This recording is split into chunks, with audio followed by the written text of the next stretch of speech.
Well, hi friends. It's been a while since I've put anything up on the YouTube channel with the GSX project.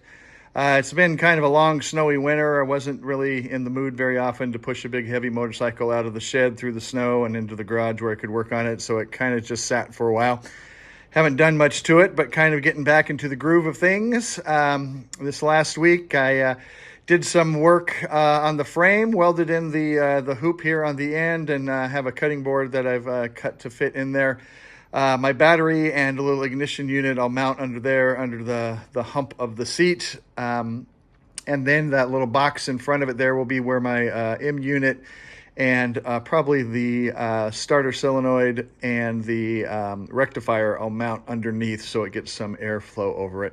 The hoop is a little bit low. I think my clearance issues are going to be fine. They're going to be a little close, but I think they'll be okay.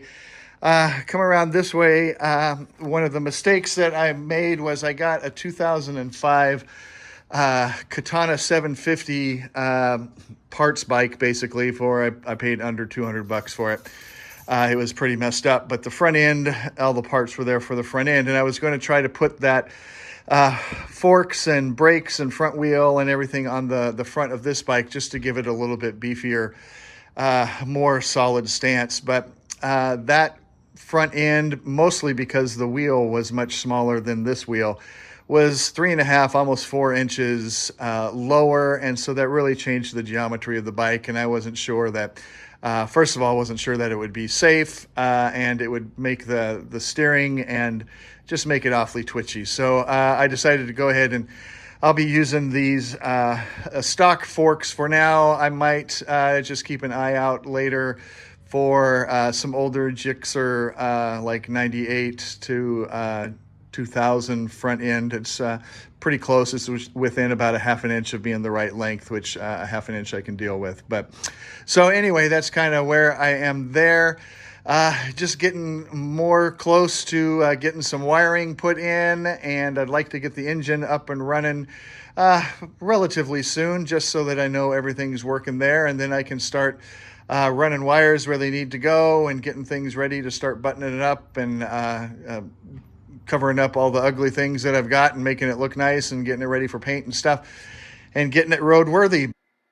So you're probably looking at that hoop on that frame and saying, hey, wait a minute, didn't you have a subframe that you had welded on there to try to lift that frame up a little bit? And yeah, you're right. I had fabricated a subframe that I had put together to try to lift up a different seat pan that I was going to have to try to get those lines to match up. But it just didn't look right, and the rear end of it was kind of wonky looking. So I took my grinder and cut it all off after I fabricated it and welded in, and got a different seat pan. Here you can see it in this picture, and I think it looks a lot more slick, and it just fits the size of the bike a little bit better. So kind of live and learn.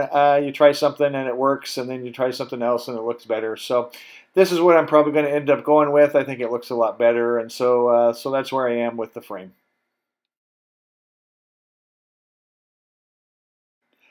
So that's the update with where I am on the build, kind of getting back into the groove of working on it.